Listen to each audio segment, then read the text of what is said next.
Donbas पर बारूदी कब्जा, डंके की चोट पर पुतिन का ऐलान। रूस यूक्रेन जंग को लगभग 1400 दिन होने जा रहे हैं। अभी तक पेरिस, लंदन और बर्लिन में हुई ज़ेलेंस्की की तमाम युद्ध मीटिंग के बाद भी ना तो यूक्रेनी सेना यूरोप और नेटो के हथियारों के बलबूते पर रूस को खदेड़ पाया और ना ही रूस के कब्जे में गई जमीन को यूक्रेन वापस हासिल कर पाया।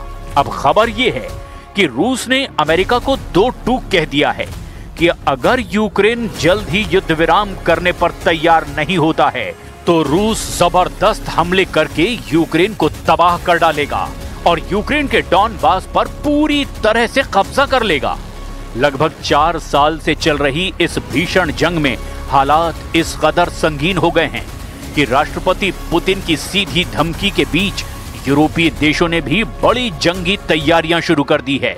खबर तो यहां तक है कि राष्ट्रपति ज़ेलेंस्की ने अपने टेलीग्राम चैनल पर ऐलान किया है कि रूस नए साल यानी 2026 में ही यूक्रेन पर नए सिरे से भीषण हमले शुरू करने की तैयारी में जुट गया है। इधर रूसी सेना ने ऐलान कर दिया है कि दिसंबर महीने से ही रूस अपने दुश्मनों पर मीडियम रेंज की हाइपरसोनिक क्रूज मिसाइल ओरेशनिक से हमले शुरू कर देगा। और अगर रूस ऐसा करता है तो आप ये जान लीजिए कि रूस की हाइपरसोनिक बैलिस्टिक मिसाइल ओरेशनिक परमाणु हथियारों से हमला करने में सक्षम है और ऐसी स्थिति में रूस के टैक्टिकल न्यूक्लियर वेपन यूक्रेन के साथ साथ यूरोप को भी भस्म कर देंगे। फिलहाल यूरोप ने रूस से बड़ी जंग की तैयारियां युद्ध स्तर पर शुरू कर दी हैं। इधर पुतिन ने अपने ताजा बयानों से दो टूक कह दिया है कि रूस यूक्रेन पर भीषण हमला करके पूरे डॉनबास पर कब्जा कर लेगा।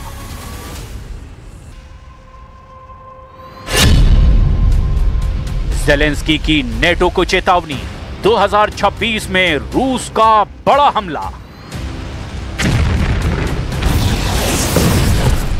क्या साल 2026 में भी यूक्रेन पर रूस के तूफानी हमले होते रहेंगे?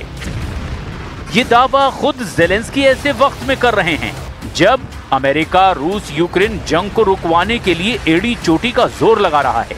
खबर तो यहां तक है कि यूरोप और नेटो के देश भी मिलकर रूस से पूरी ताकत से युद्ध करने का मन बना चुके हैं।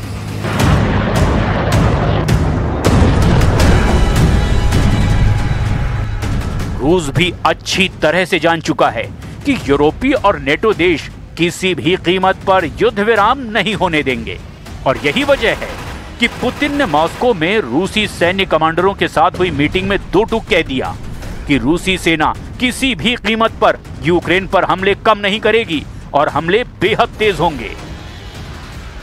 पुतिन जो बयान यूक्रेन पर भीषण हमलों को लेकर दे रहे हैं वो हैरान करने वाले हैं। रूस के राष्ट्रपति व्लादिमीर पुतिन ने यूक्रेन युद्ध को लेकर बड़ा और कड़ा बयान दिया।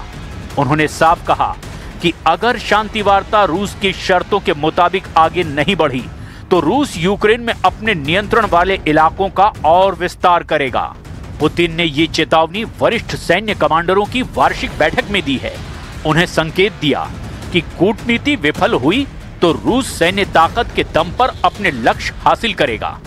रूस अपनी ऐतिहासिक भूमि को सैन्य संसाधनों के जरिए मुक्त करने के लिए तैयार है। पुतिन पूर्वी यूक्रेन के डॉनबास को लेकर के बयान दे रहे थे। पूर्वी यूक्रेन का डॉनबास 53,200 वर्ग किलोमीटर का इलाका है जिसका 75% हिस्सा रूस के कब्जे में आ चुका है। डॉनबास यूक्रेन के डोनेस्क और लुहांस्क को मिलाकर बनाया गया है जिसमें डोनेस्क का 26,517 वर्ग किलोमीटर का इलाका है और लुहांस्क का 26,684 वर्ग किलोमीटर का इलाका है। पुतिन इस पूरे इलाके को जीतना चाहते हैं और उधर यूक्रेन और यूरोप किसी भी कीमत पर रूस को ये इलाका देने को तैयार नहीं है। Российская армия завоевала и прочно удерживает стратегическую инициативу на всей линии фронта. Наши войска уверенно продвигаются вперед и перемалывают противника, его группировки и резервы.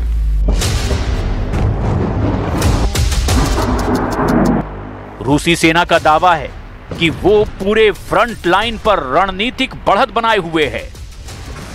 पुतिन ने रूसी सैनिकों को युद्ध में तपे हुए बताते हुए कहा कि उनकी लड़ाकू क्षमता का कोई मुकाबला नहीं है। दूसरी ओर यूक्रेन और उसके पश्चिमी सहयोगियों ने इन दावों को खारिज करते हुए रूस पर संप्रभुता उल्लंघन का आरोप दोहरा दिया है। दिसंबर में ओरेशनिक से हमले, खौफ में यूरोप यूक्रेन। इधर पुतिन ने रूस की बढ़ती सैन्य ताकत और परमाणु क्षमता का भी डंके की चोट पर ऐलान कर दिया है। परमाणु क्षमता से लैस ओरेशनिक बैलिस्टिक मिसाइल को दिसंबर महीने में औपचारिक रूप से सेवा में शामिल किया जाएगा। पुतिन ने दावा किया कि नवंबर 2024 में इस मिसाइल के पारंपरिक संस्करण का इस्तेमाल यूक्रेन के एक कारखाने पर हमले में किया गया था, जिसे रोका नहीं जा सका। रूस की hypersonic Oreshnik ballistic missile Europe और यूक्रेन का काल साबित हो सकती है। ओरेशनिक एक hypersonic intermediate range ballistic missile यानी IRBM है। ओरेशनिक परमाणु और पारंपरिक दोनों प्रकार के हथियार ले जाने में सक्षम है। इसकी गति मैक 10 यानी ध्वनि की गति से 10 गुना तेज है।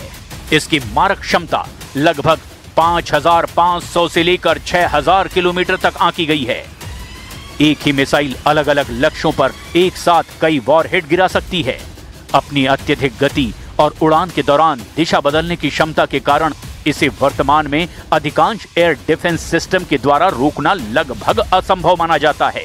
रूस ने पहली बार इस मिसाइल का उपयोग 21 दिसंबर 2024 को यूक्रेन के डोनिप्रो शहर के खिलाफ एक हमले में किया था।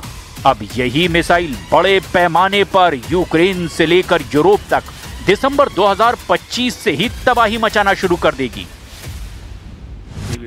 Состав военно-морского флота пополнили новые подводные лодки, включая стратегический ракетоносец «Князь Пожарский», а также 19 надводных кораблей и судов. Прошли успешные испытания стратегической крылатой ракеты неограниченной дальности «Буревестник» и безэкипажного подводного аппарата «Посейдон». 100% डॉनबास जीतेंगे पुतिन। 90 दिन से तूफानी हमले। अगर देखा जाए तो 4 साल की रूस यूक्रेन जंग में पूर्वी यूक्रेन पर सबसे ज्यादा हमले रूसी सेना कर रही है। खास तौर से डॉनबास प्रांत पर, जो पूर्वी यूक्रेन का एक बहुत बड़ा इलाका है। डोनेस्क और लुहांस्क दोनों इलाकों को मिलाकर जो इलाका बनता है वही डॉनबास कहलाता है। और इसी डॉनबास पर पुतिन की नजरें गड़ चुकी है, जो लगातार डोनेस्क और लुहांस्क में हमले कर रहे हैं। रूसी सेना के कमांडरों को सख्त आदेश है कि वो सबसे पहले डॉनबास के पूरे इलाके पर कब्जा करें, ताकि यूक्रेन, नेटो और यूरोप पर युद्ध विराम का जबरदस्त दबाव बनाया जा सके। और यही वजह है कि रूस ने 21 अक्टूबर 2025 के बाद से यूक्रेन के कम से कम 20 से 25 शहरों पर बड़े मिसाइल और ड्रोन से हमले किए। पूर्वी यूक्रेन का Pokrovsk, Kupiansk, Luhansk, Donetsk, Kherson, Kharkiv, Sumy, Chernihiv और जापोरेजिया पर इस वक्त रूस के भीषण हमले चल रहे हैं। लेकिन इन सभी जगहों में से पूर्वी यूक्रेन का डॉनबास, जो कि डोनेस्क और लुहांस्क को मिलाकर बना है, उस पर तो पुतिन कब्जा करना चाहते हैं। और यही वजह है कि यहाँ पर रूस महीनों से तूफानी हमले करने में जुटा है। जरा इन आंकड़ों पर भी नजर डालिए। दिसंबर 2025 तक रूस ने डॉनबास के डोनेस्क पर फोकस किया है, जहां 1,70,000 से 2,20,000 से ज्यादा रूसी सैनिक जंग कर रहे हैं। रूस के मुख्य हमले दक्षिण पूर्वी मोर्चे पर हो रहे हैं, जहां रूस धीरे धीरे आगे बढ़ता जा रहा है। वहां पर रूसी सेना यूक्रेनी सेना पर हर दिन औसतन 40 से ज्यादा हमले कर रही है, जिनमें ड्रोन, ग्लाइड बम और तोपखाने भी शामिल हैं।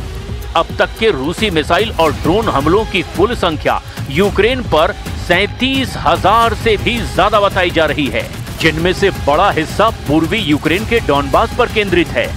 CSIS के अनुसार 2022 से नवंबर 2024 तक रूस ने 5,000 से ज्यादा मिसाइलें और 20,000 से ज्यादा ड्रोन यूक्रेन पर दागे थे।